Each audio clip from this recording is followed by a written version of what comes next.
This recording is protected by copyright. No part may be reproduced without the prior permission of the University of South Australia.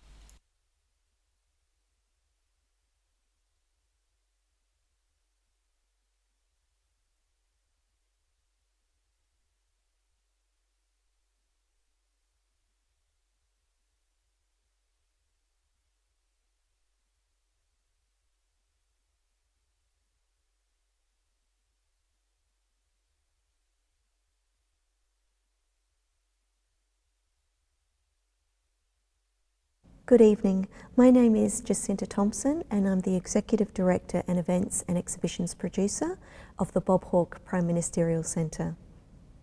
I would like to acknowledge that the University of South Australia meets on the land of the Kaurna people. We wish to express our respect for the Kaurna people, their elders and ancestors, and acknowledge the spiritual and cultural relationship the Kaurna people have with their traditional land. I extend that respect to Aboriginal peoples from other areas of South Australia and Australia. I would like to welcome you all on behalf of the Hawke Centre and the University of South Australia to our event, The Domino Effect, Climate Change and Pandemics. We are co-presenting this event with The Conversation and the Embassy of France, Australia, and I would like to thank both of these organisations for their wonderful work. Also to thank our speakers for their contribution and for sharing their unique insight and expertise in tonight's discussion. This event is being recorded and a video will be available on the Hawke Centre website. We encourage you to bring this to the attention of your friends and colleagues who could not join us online. I'm sure you will find tonight's presentation thought-provoking and insightful, and it's now my pleasure to welcome Misha Ketchell, Editor of The Conversation, to introduce our guest speakers.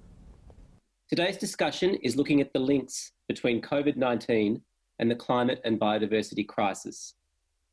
All animals harbour viruses and other pathogens, and when environmental pressures force them into contact with humans, the results can be catastrophic. Environmental damage can also make humans more susceptible to the effects of infectious diseases. Governments have demonstrated they can take immediate, radical emergency measures to protect well-being. And yet, despite being declared a global emergency, the world has largely failed to address climate change and the environmental effects of our pursuit for economic growth. These are the issues we're going to tease out today. The format for this discussion is that we have three eminent panellists, and I will introduce them one by one, and they will each speak for about 5 minutes. After everyone has spoken, we'll move on to a moderated discussion. I'll be asking questions and I'll also be reading questions that have been sent in by audience members. To start with our first speaker, Dr Jean-François Guégan is the Director of Research at the Institute of Research and for Development in France. He is a research professor with the highest grade in France in parasitology and ecology of infectious diseases at INRAE and IRD. The former is the National Institute in Agronomy, Nutrition and the Environment, and the latter one is the National Institute for Research on Sustainable Development. He's also a professor at the French School of Public Health, where he is leading a course track in environmental health.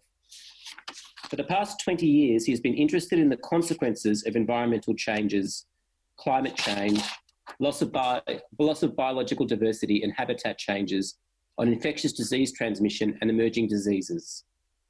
His work is focused on the transmutation of measles and whooping cough, cholera, avian influenza, and West Nile virus. He is currently working on Burley ulcer, also called Bairnsdale disease in Australia. Professor Guégan, you wrote a recent article for The Conversation that discussed the power of viruses to cross the species barrier. Are we doing things that increase that risk? And if so, what should we be doing differently? Good afternoon to everyone. So definitely we are increasing infectious disease all over the world, notably in the tropical world, because with habitat alteration like deforestation in large number of countries today, like in Indonesia, like in many countries of Southeast Asia and Central Africa, and in Brazil, for instance, we are also making that those species that are embedded into these biomes have their spatial range to decrease. So many more species are coexisting today in pockets of spaces in those forests. So viruses and bacteria can switch on new host species. And when human populations are present, so viruses and bacteria can switch on those human individuals as well. So habitat alteration, like deforestation, is strongly important in explaining the process of emerging infectious disease due to the new coexistence of species today in those spaces. Talked in your article about sort of this underworld of microorganisms that could emerge. Can you tell us a bit more about that and what threat they pose? Sorry, I didn't understand the question. In your article that you wrote for The Conversation, you talked about the idea of sort of almost an underworld of potential viruses that could pose a threat to us. What did you mean? So you are referring. So I got the point. So you are referring to my article in The Conversation in France. So I am explaining that there are two worlds. The world that you can observe, you can watch. Made of macroorganisms, elephants, giraffes, buffaloes, and even human individuals as well. And there is also the underground, the world that constitute what we call today the dark biodiversity, the world that you cannot watch, which is made of billions of and myriads of microorganisms, microbes that you cannot watch at all. And the two worlds coexist today. But the fact that we are more impacting onto biodiversity, impacting on pristine habitats like rainforests, for instance, we are more and more put into contact with the underworld that is made of myriads of microbes. So we generate by ourselves and by our human activities this exposure to new microbes that naturally exist or that are totally embedded into natural ecosystems. And this is really what happens today. Is there an increase in the number of zoonotic viruses, so viruses that move from animals to humans? Yes, there are two processes. We observe more and more what we call zoonotic infections in humans. It means microbes coming from wildlife animals and domestic animals as well, switching onto human individuals. And the total number of zoonotic disease has increased the 60 last years, definitely. The proportion of zoonotic disease today is near 75% of infections that are caused by animal disease and are responsible for causing disease in humans. This is the first explanation. The second explanation is that we have observed during the last 30 years also an increase of epidemics and the frequency of epidemics that are happening today. It has increased, and so it makes that epidemics are producing, waves and waves, and this has increased during the last 30 years as well. So the volume of infections caused by animals today much more important, and the frequency of epidemics that happens, like the COVID-19, this is an illustration of this process, are happening more and more with a bigger frequency of events. So what do we need to do to reverse those trends? Like, how do we stop that increase in epidemics? This is an interesting question, but this is also a complex question because, if you look at what happens all over the world, and let's take the example of a virologist, for instance. We have plenty of virologists, but the virologist needs to have the virus getting out from the wood in order to study it. This is the same for bacteriologists. They need this object to study this object. So many researchers are waiting the virus. So they need that an outbreak, an epidemic, and even a pandemic happen in order to study and understand the virus and its spread.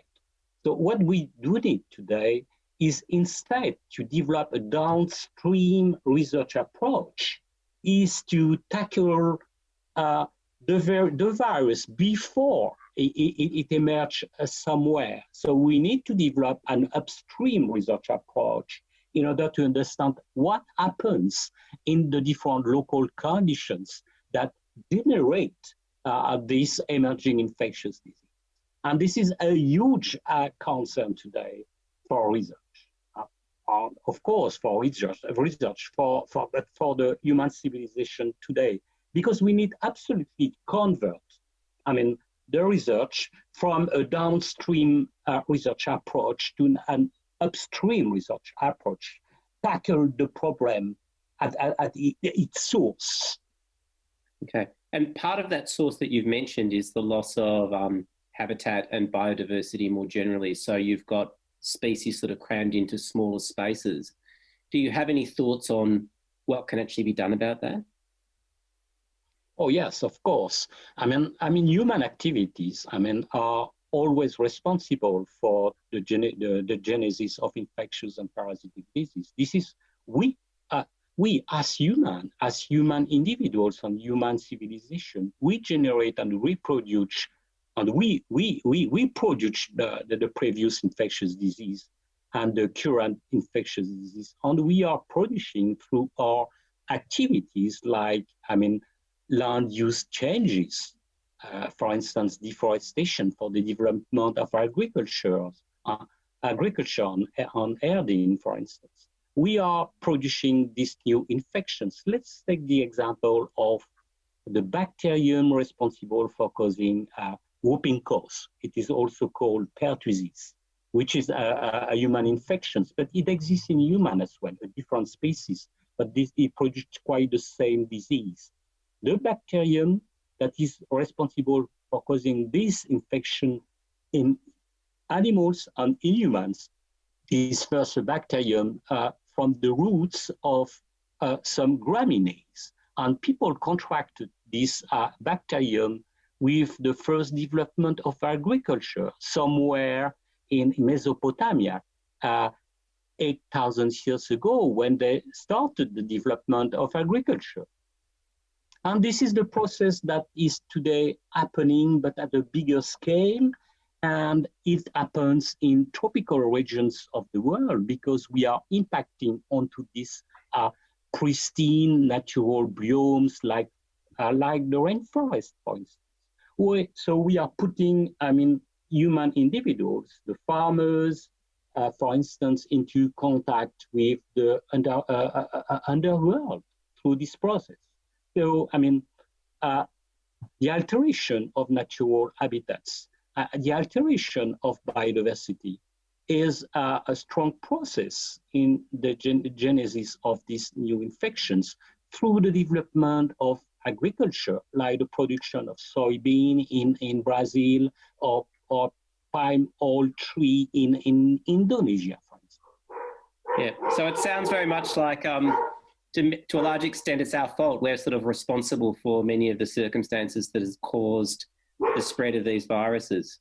That does raise the very interesting question of how we can respond in a way that reduces that risk, because it would be a big thing to change the way we do agriculture or, the way in which we do so many things sort of as a species. Do you have any sense of what's possible in terms of a sort of a broader policy response? This is a complex question, complex solutions as well, because we totally need to convert our way of thinking about emerging infectious disease. if we decide as a civilization to wait for the next vaccines, the production of vaccines is totally a random process. We know, for instance, for human, near 45 different vaccines on a total number of 2,200 different infectious disease and parasitic disease in human populations all over the world.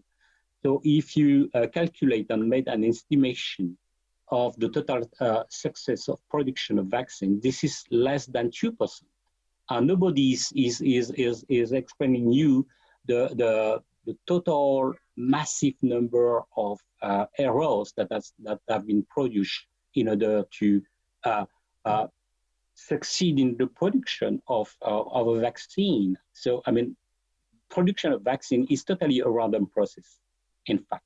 So if we are just waiting for a new vaccine, it can be produced, but I'm explaining to you that the total number of errors is much more important than the total number of success. So if we are just waiting for a vaccine, I mean, this will be dramatic for human, for the human civilization. So we need totally to reconsider our point of view about emerging infectious disease, emerging threats, because if we do the same, we will have new epidemics and pandemics coming recurrently. So we need again to tackle the beast at the source, because we generate through our activities these new emerging threats. So we need to work on the ground with the population in order to help them to develop their agriculture. Of course, this is very important because we need to produce food for the people. Okay. But in the same time, we need to calculate and estimate the risk that this way of agricultural development can generate risks in order to minimize this risk. Okay. Okay. That sounds like this is the way science needs to be done today. It sounds like a big task. Yeah, this is a big task. This is a civilization task and civilization issue, because new emerging threats will happen in the future for sure. Okay. At that point, I'd like to bring in Dr. Natasha Chassagne, who is a writer and researcher in sustainability and well-being. She's an Adjunct Research Fellow at Swinburne University of Technology's Centre for Social Impact. Natasha has worked on sustainability issues for the past 11 years. She holds a PhD looking at the concept of bon vivre as an alternative to sustainable development, and has a book coming out later in the year on that topic. And maybe, Natasha, I could start with that question. What is bon vivre, and have I pronounced it correctly? Hi, Misha, and hi, everyone. Well, first of all, I'd just like to begin also by acknowledging the traditional custodians of country throughout Australia, and also pay respects to the elders past and present. And I'd like to extend that respect to all Aboriginal and Torres Strait Islander people. So to answer your question, bon vivre, that was a very good pronunciation. Bon vivre is a Latin American philosophy. It emanates from a worldview from the Andes, and originates in Indigenous people from the Andes. It really looks at a holistic way that we can achieve sustainability and well-being. And this is done by a view that's more biocentric than something like sustainable development. So it's recognising this vital connection between the health and well-being of nature and our own health and well-being. And so one of the biggest lessons, I think, that we've learnt from coronavirus is this connection, how deeply we are connected to each other and to the earth. And as a society, we need to internalise this more and more mindfully, and through our actions and choices, to make sure that we have both a strong and healthy community and also a healthy environment. So bon vivre is a people-led idea. So it's really about change coming from the bottom up rather than the top down, which is what sustainable development is about. But saying that, it's important to recognise that there's a symbiosis between policy and society, because we can't achieve ecological sustainability and well-being alone. So we also need effective and supportive policies. And this means that policymakers for the future, if we are going to recognise this connection that we have with the environment, they'll need to incorporate that into more sustainable policy, more effective climate action. So one way that this is done in several jurisdictions, like Ecuador, for example, is through the recognition of legal recognition of the rights of nature. So Ecuador introduced, as part of its constitutional reform in 2008, the rights of nature into its constitution. And this went hand in hand with a policy for Buen Vivir. So Buen Vivir is also implemented at the policy level in Ecuador and Bolivia. So really it's about making those changes from the grassroots and the bottom up level change, but having them met by effective climate policy. Okay, and what do you think the chances are of that in Australia currently? Is that something that you are optimistic about? Do you see that there's sort of a movement for more effective climate policy? I always like to be optimistic because otherwise our work here is done. We have no further business in trying to fight for climate change action. But, so far the Australian government haven't shown a great level of support for climate action, either at the community level or in high-level policy. So we really need some drastic action towards this if we're going to make any positive changes.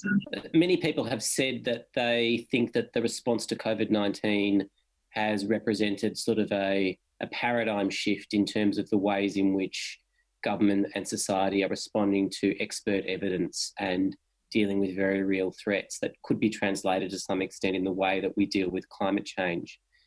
Do you think that's the case? And if so, how can that sort of precedent be seized and put into play? I feel like a lot of people have seen the benefits of a slower way of life that has come from the changes from coronavirus. And many people are saying that they don't want to go back to the normal, because the normal was always the problem. So that's where ideas like Buen Vivir come in. But we can certainly use the lessons learned from coronavirus to help tackle climate change at both the policy level and the societal level. Really the pandemic made us pull out the emergency stop brakes in society. We could clearly see the way that the crisis was heading and that we needed to take urgent action. And so both governments and people, implemented that action there, and the slowing down of life globally has resulted in this slowing of the economy. So some say that this is an unintended degrowing of the economy. And this has had both positive and negative consequences. And the negatives are things like, massive job cuts and a jump in unemployment rates globally. And pandemics and climate crises alike hit the most vulnerable first and the hardest. And they act as poverty multipliers because of the way that they force people into extreme poverty. So these negatives really highlight the inherent problems with the current economic system. And so we've already seen problems like this arise with the global financial crisis, and that whenever there's a crisis, the whole system goes into chaos. So there have been some positive impacts, and things like, life slowing down. People have realised that greater leisure time, more time with family, they really understand what really matters in life beyond economic growth and wealth accumulation. So There are also environmental positives, like in the first 4 months of the pandemic, emissions dropped more than 1 billion tonnes from the same period in 2019. And the International Energy Agency estimates a 5% drop in emissions in 2020. So this means that if we continue on this trajectory, we'll reach net zero emissions, which is the target for 2050. So the thing is, though, even this is a little bit too much too late. And a 2019 UN emissions gap report said that to keep warming closer to 1.5 degrees, we need to drop emissions by 7.6% per year until 2030. So in terms for action for climate change, the consequences of coronavirus provide us with a chance to reset. So reset our lives, reset the economy, reset our way of doing things. And that's where ideas like degrowth policies come in, which is intended degrowing the economy. So unlike the unintended degrowing of the economy that's happened from coronavirus, degrowth is always about intentionally degrowing the more environmentally damaging sectors of the economy, and then putting more emphasis and focus and growth into the more socially and environmentally stable sectors of the economy, like healthcare, sanitation, education, sustainable technologies, renewable energies, reskilling workers, finding full employment opportunities for workers in green jobs. So by having effective policies and investing more in people and environmental focused industries, and less in things like extractive industries, we won't only have positive runoff on climate, but also make us more prepared to tackle any future pandemics and any crises related to climate change. So while we have a need for a shift in policy, we also have a need for a behavioural shift towards collective action and collective wellbeing and away from individualism. And this is what we've started to see during coronavirus. You've seen communities coming together, people focusing more on their families, their communities, their friends, and the wellbeing of their social networks. And so it's this strengthening of solidarity and a shared sense of humanity, and that we're all in it together. It does seem to me that if you look at the current sort of policy settings or the political leadership, there is a real doubling down on the idea of getting back to business as usual because of the huge economic impact. And in actual fact, rather than sort of a reset, it seems like we're moving on a slightly different path. But I'll come back to that. I'd like to introduce Fiona Armstrong into the conversation now. Fiona is the founder and executive director of the Climate and Health Alliance, a coalition of health groups with a mission to build a powerful health sector movement for climate action. She has a background as a health professional, journalist and public policy advocacy. A recent article in The Conversation, Coronavirus is a Wake-Up Call, Our War with the Environment is Leading to Pandemics, highlights the link between climate change, biodiversity loss and the coronavirus pandemic, which is what we've been talking about entirely so far. She's the co-author of a global call to action for health professionals in the new book, Health of People, Health of Planet and Our Responsibility, launched by the Pontifical Academy of Sciences on the 5th anniversary of Laudato Si. So Fiona, just to bring you into it, how do you think the disruption that's come from COVID-19 can help us understand the shortcomings of our pre-COVID world and help us actually reset? Thanks, Misha, and hi everyone. I'd like to follow Natasha's lead and also acknowledge traditional owners of the land on which I live and thank them for their custodianship and express my regret at our failure to date to acknowledge their wisdom and insights and sovereignty, and express my hope that that will change in the future, and personally commit to taking action to support that. I think that is a very important issue that so many people are thinking through right now.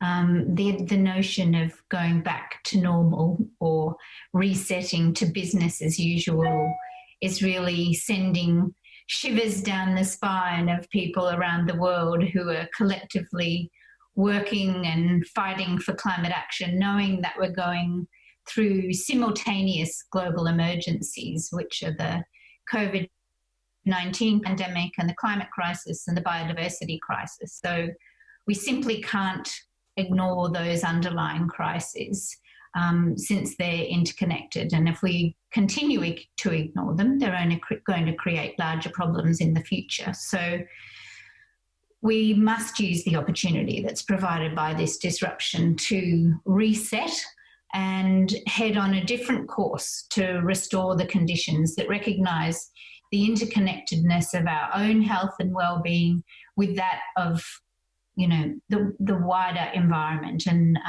bringing in the notion of planetary health, that we rely on the natural world to create the conditions that allow us to live healthy and sustainable lives.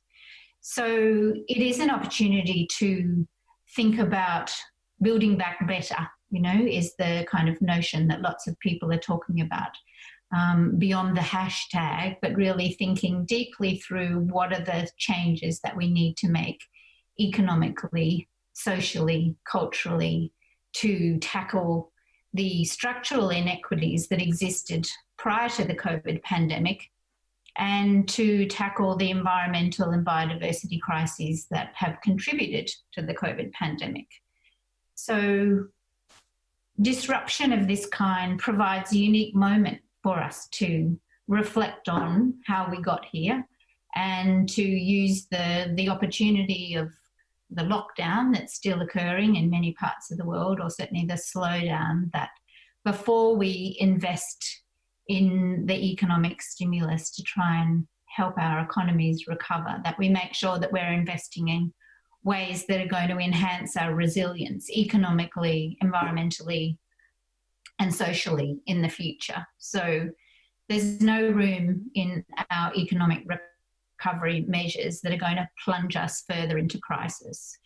And climate change poses the most serious threat that human civilization has faced. We're rapidly heading into the kinds of conditions that are going to make large parts of the world uninhabitable. I mean, for example, this week, the temperatures in Siberia reached 30 degrees Celsius, 100 degrees Fahrenheit, which is unthinkable in that part of the world. And we've experienced the black summer of bushfires, where we've come face to face with the health impacts of climate change. So, you know, we really need to think carefully about the policies that we put into place as we move forward, including tackling social inequities and the kinds of conditions that have trapped so many people, particularly young people, in insecure jobs and forced them to accept inadequate wages and conditions. So we can't be short-sighted as we think this through, and we need to be investing for the longer term while we tackle the short-term economic pain. And the reality is that investing in the solutions that will help tackle those underlying crises, strengthening our health systems, investing in environmental restoration, create many more jobs than investing in the fossil fuel economy. So there's an opportunity really to build back better in a very vigorous way that's going to tackle both the short-term pain that we're in and help to set us up well for the future. Sure. Can I just push you a little bit on that? Because I think one of the difficulties that any government faces is that we know that the economic impact of COVID-19 has fallen disproportionately on people who are already and any government, you know, quite rightly feels a huge imperative to get people back into jobs, and that can translate very quickly into get them back into any jobs at any cost. The idea of actually engineering a reset in that process when the idea of getting people back into jobs is so pressing, it seems to me that any sort of nuance about what sorts of jobs or what sort of economy currently is being lost. How do you actually inject that sort of reset idea into the discourse? Like, how do you actually get that to take hold in a meaningful way? Well, it's definitely a challenge, but I guess the opportunity that we have is that a disruption of this kind does provide an opportunity to encourage people to think more deeply and creatively about the future, including policymakers. So the social research tells us that in times of disruption, people are willing to consider more radical change than they might have been willing to in the future. However, that window is relatively short because, you know, people do feel anxious about change and they feel insecure, so they want to go back to normal, even if normal wasn't ideal. So there is an opportunity at this time to think differently about how we plan for the future. And I think we need to, in some sense, you know, address the imagination failure that has proved such a barrier to taking action on climate change in the past. So we need to engage in a process of dreaming that future, in a sense, to imagine our possible alternative futures and to contrast where what the consequences are of the choices that we might make that will take us in a different direction. So much of that the conversation around climate change has been around what's the difference between 1.5 degrees and 3 degrees, or what's the difference between 350 parts per million and 400 parts per million. And I think largely the community and many policymakers, those numbers are meaningless. So we need to find ways to describe in tangible way that people can relate to in their everyday lives what those differences look like and what are the steps that we need to get there. And I think, you know, the slowdown that's occurred through the COVID-19 pandemic has provided people with an opportunity to start to look around them and rediscover some of the things that matter in a local community, you know, whether that's walking and cycling or exposure to nature or growing food, and really making the point very clearly that investing in those opportunities in the urban planning and neighbourhood renewal that will help deliver us those things in the longer term are also strategies that can lead to reductions in emissions and boost our health and well-being, increase community resilience, help reduce social isolation all at the same time. So I think it's about selling that more positive vision, which genuinely exists, but hasn't really been very well presented to people to date. I'd just like to start putting some questions that were sent in by some of our audience members. One of the questions that was sent in was this: scientific evidence has played a big role in the COVID-19 response from many governments. Why do you think expert advice on the pandemic has been accepted when expert advice on climate change is so often ignored? Does anybody want to have a go at answering that question? I think it's a curly one. Well, I guess the scientific evidence in relation to COVID didn't rub up against vested interests in quite the same way that tackling climate change does. And I think, you know, we need to be very upfront about that it really is those that have a vested interest in the status quo are proving to be the most significant barrier to action on climate change. So when it came time to consider the health of the population, there was, you know, a very clear indication that action was needed, and there wasn't a vocal, you know, opposition to investing in healthcare, because generally across the community it was recognised that the community interest in the case of a pandemic relates to self-interest. And so, you know, people have been willing to support the kinds of actions that lead to the curtailment of individual freedoms and, you know, business as usual, because there was a sense that, you know, we would all otherwise individually and collectively suffer as a result. Natasha, did you want to add anything to that? I think absolutely. It's a question of vested interests. Really, to effectively tackle climate change, it means we will have to change the status quo. This has been acknowledged widely, and not just by radical activists, but also by economists and also by policymakers. But there's just this lack of willingness to do anything about it that is effective long-term, because it would also mean having to think about something other than economic growth. So the way that well-being is currently measured globally for the most part is by GDP. And I think it scares policymakers to think about something other than measuring how society is progressing, other than using economic growth as an indicator. I've got another question from an audience member, which says, at an individual level, the pandemic brought huge behavioural changes that are good for the environment. People stopped travelling, started growing their own food, and made do with less. Once restrictions are lifted, will many of these new ways of life persist, or will people just want to return to their pre-pandemic ways? Jean-François, maybe you could answer that question a bit for us, because when you were speaking before, you were talking very much about the idea that we need to do some things that are quite radical in terms of altering our behaviour. Do you think we will at least be able to hold on to some small changes after the pandemic, and will that be a place that we can start? Complex question. So I have no direct solution to propose. I think that people all over the world, and even research needs to change their viewpoint on research on such topic. So I'm sure to be able to reply to this question that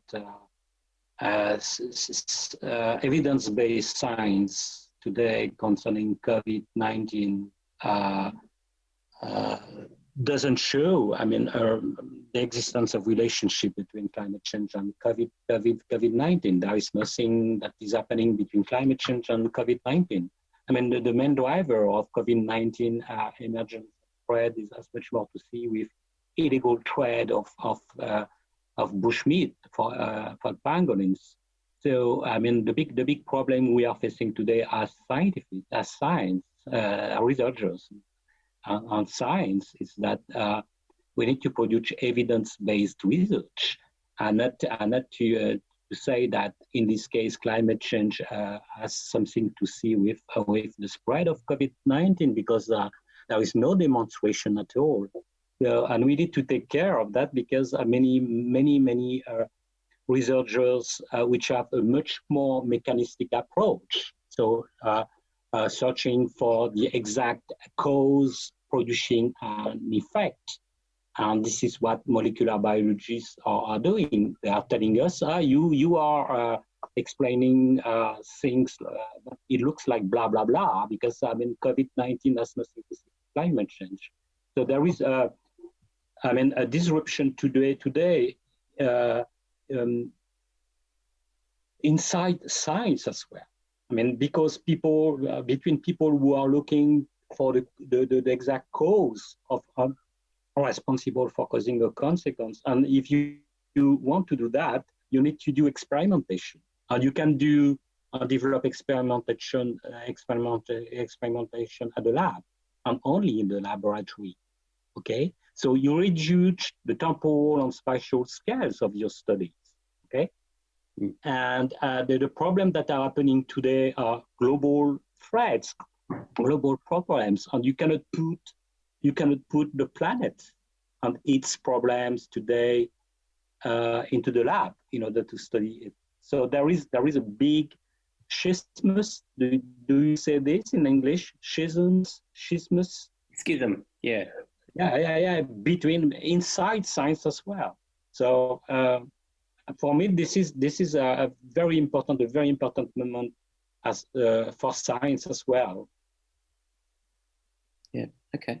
Fiona, do you have any thoughts on that? These are big planetary issues that, transcend. I mean, there's the issue about, the zoonotic viruses, which is linked to loss of biodiversity. And then we've got all of these sort of climate change issues as well. And there's really a need, potentially, it seems like everybody's saying, to change the way, at a planetary level, we look after the planet. How do you think you can get that done? In some ways, it depends how long those behaviours and changes remain in place. So if the conditions remain in place long enough that changes in behaviour become a habit, I think it is possible that we'll see, expectations and behaviours change into the future. So if we have an ongoing situation where travel is curtailed and social distancing becomes the status quo, it may be that we do see the kinds of behaviours associated with that around slowing down, localisation, growing more of our own food, having more low carbon lives. Those practices become embedded in our daily lives and also in our expectations of others. So given that peer behaviour is very influential, the extent to which others are engaging in those behaviours, practices determines the extent to which we ourselves adopt them. I've got another audience question which I'd like to put to the panel. This one is about a quote from Jane Goodall, who said that humanity is doomed if we do not radically alter our relationship with animals. Can the panel reflect on the destructive snowballing effects of our farming practices and suggest ways of operationalising change? Is anybody able to talk to specifically farming practices and what we might do about them? I mean, this is a part of my of my research work. I mean, so yes, definitely. I mean, agriculture. I mean, I'm speaking about intensive agriculture as we see its development in many parts of the world. So I know many parts of the tropical world, for instance. I mean, Cameroon and Central Africa are facing, I mean, big concerns with deforestation, the transformation of this pristine rainforest environment on their conversion into big fields for the production of oil palm tree, the production of palm oil. This is the same that is happening all over Brazil and in the Amazonian basin as well, and the same in the southeast of Asia, many countries in this part of the world. So. And this massive alteration of this natural habitat strongly affect. I mean the natural ecosystems. The animal communities that are embedded into these natural ecosystems. And through this process, it's modified ecological communities with a phenomenon of cascade of effect, making that the microbe can increase in population size, and then when people are put into contact with this microbe, they get it. They can get it, and it develops a new infection and a new disease. And this is what happens. The deforestation in Brazil has been responsible for an increase of not an emerging disease, but a re-emerging disease, which is malaria. I mean, with in between 20 to 30% more of malaria cases in some parts of regions of Brazil due to deforestation. And this is what's happening all over the tropical world today. So, I mean, deforestation is through a cascade of effect phenomenon. And this is the same with bull ulcer. Bull ulcer is called a Bernstein disease in Australia. And you have this disease in the southwestern part of Australia. Victoria, is it? Yes, in Victoria region. And bull ulcer and the development of mycobacterium, this is a bacterium that is responsible for causing the disease, is strongly associated with this process of deforestation and the modification of landscape through the impact on natural ecosystem and human encroachment on settlement. And this is what happens in Australia with the development of new settlements by people building new cottages in some areas where the microbe is present. So they get the microbe. Fiona, I think you wanted to jump in there. Yeah, I just wanted to add, I think the question points to the destructive nature of industrial farming, where animal health and animal rights are being compromised. And that intensive scale of farming is also very emissions intensive. So it's not only bad for animals and creating an ethical dilemma for people who are consuming animal products, but it's also environmentally destructive, as John-Paul is pointing out. So it leads to extensive land clearing and is emissions intensive and contributing to climate change. So there's a reason that there's a discipline called One Health, which recognises that human health and animal health are intertwined and interdependent. And it's very closely associated with eco-health and planetary health. But unfortunately, it's only quite emergent in modern public health thinking, even though the concepts are ancient and timeless, essentially. It's certainly something that we're trying to highlight through our work, that our health is dependent on the health of the natural environment. And so the message is really we need to protect nature so that nature can protect us. Okay. So we're going to have to wrap up in a minute. I'll just throw to Natasha first, and then I'll sort of go to each panellist for any sort of closing thoughts. But Natasha, you wanted to add something on that first of all? So just on that, what Fiona was saying about the intertwining of human and animal or nature, we have, from a legal and political perspective, we have a lot of mechanisms to protect human rights, but things like implementing the rights of nature in constitutions or local laws and ordinances, national laws, that would go a long way to protecting animal rights, because it attributes legal rights to animals, to all living beings really, so it includes anything in nature to exist and flourish. So things under the rights of nature, it would attribute like legal duties not to cause suffering of farm animals for human consumption. So this would come down to 5 basic freedoms, for example, the discomfort, hunger, distress and fear, pain and injury and disease, and for animals to be able to express their natural behaviour. So I think there is something that can be done on a legal and political perspective, if not nationally, globally. There's also talk about introducing an international declaration for the rights of nature. So that might, help answer this, or connect our human and natural well-being. Can I just challenge you on that just a tiny bit, which is, it seems to me that whenever a notion about the rights of nature comes into conflict with an idea about rights of human beings, the rights of human beings will always take predominance, and perhaps maybe argue justifiably. So, for example, in the context of COVID-19, the government priority is very much getting people who have lost their jobs and their livelihoods back into jobs, perhaps with limited regard to what those jobs are. How could a right of nature coexist with all the other obligations and rights that governments have to pay heed to?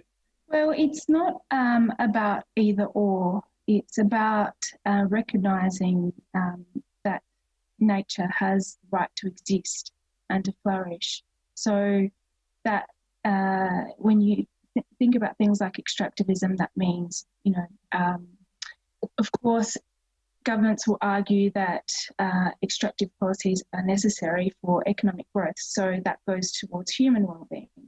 But then there are other flow-on effects from this, from nature and to human well-being. So humans can then advocate for nature. For example, in Ecuador, there's been cases where mining has been detrimental to the environment, but also these flow-on effects go back to the communities. And so it's really about this intertwining of natural and human health and how that is balanced out. Okay. Look, we're just almost out of time, so we have to start wrapping up. So maybe I'll just give everybody just the chance to sort of make any final remarks, raise anything that you we haven't touched on that you'd like to. Perhaps starting with Jean-François. Yes, so we discussed about biodiversity and the interactions between biodiversity, natural habitats like rainforest and humans and human civilization. But we always spoke about, species richness, species diversity.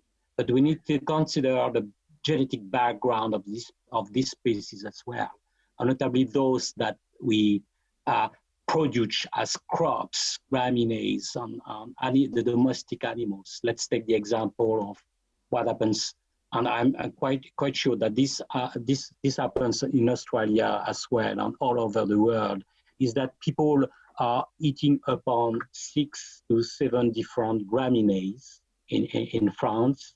So we produce these seeds and for the production of wheat, for instance, and each of these cereal graminase species produced in France, so 6 to 7. In past time, there were more than 8 different species, and we totally lost this in our recent history. But coming back to the 6 to 7 species of graminease that we produce to provide, food for the French population, or European population as well, each of these species have only one race.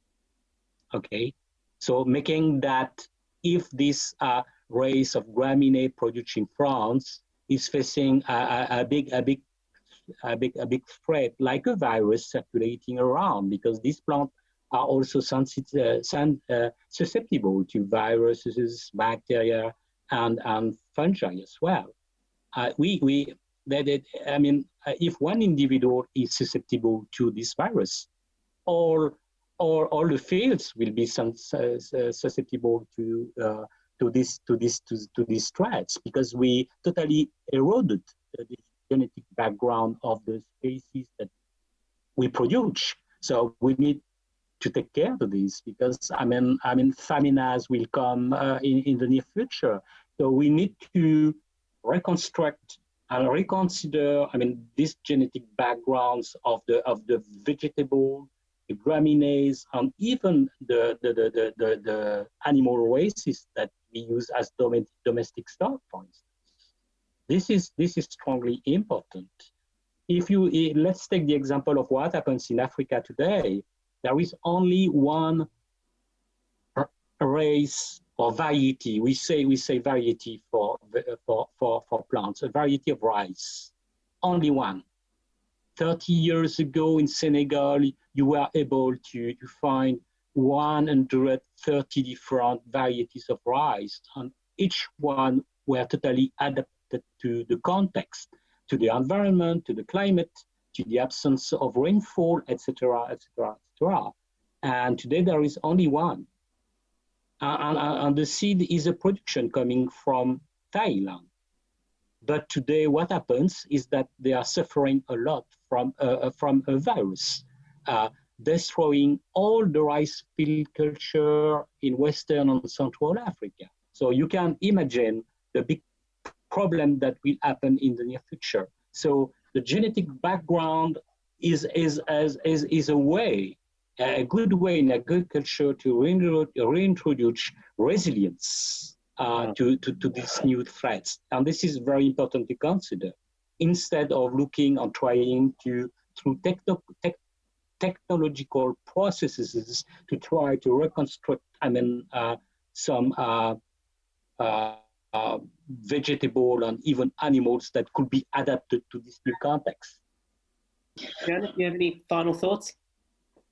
Just to go back to your initial point, Misha, about policymakers listening to the science in relation to COVID and why don't they listen to the science on climate change? I guess what this experience demonstrates, that when political will, is directed to addressing a public health crisis at short notice and on large scales. It can be done. So this is the kind of effort that we need to tackle the climate crisis.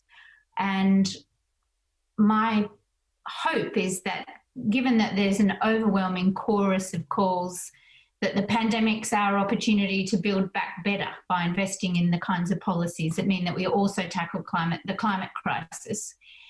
Because without that, we don't have an economy and we don't have a future. So there's so much evidence that this is going to create more jobs, many jobs, that will be better for our health, will create more jobs than our current extractive economy. So let's just hope that that's what we choose to do. It sounds from what Jean-François is saying, like we could employ some people rebuilding sort of diversity of, genetic background of crops and species, for example. That might give us some greater resilience. What a wonderful idea. Yeah. Natasha, do you have some final comments? Yeah, I think it's important to remember that it's they're not in isolation of one another. They're two intersecting crises, coronavirus and climate change. And so we really have to take into our focus how they are connected and our connection to nature, and implement that not only in policy but also in daily life. Okay, great. Thank you. That's a fantastic note on which to end, a note of sort of, to some extent, personal responsibility, I think, as well. Thanks to all the panellists. That was a terrific conversation. I learned a huge amount and I'm slightly less ignorant, I hope significantly less ignorant than when I started. So thank you very much for your time, everybody. Thank you, everybody who's been watching. We really appreciate you sending in questions and continuing to pay attention. So thank you very much, and bye-bye, everybody. Thank you. Bye-bye.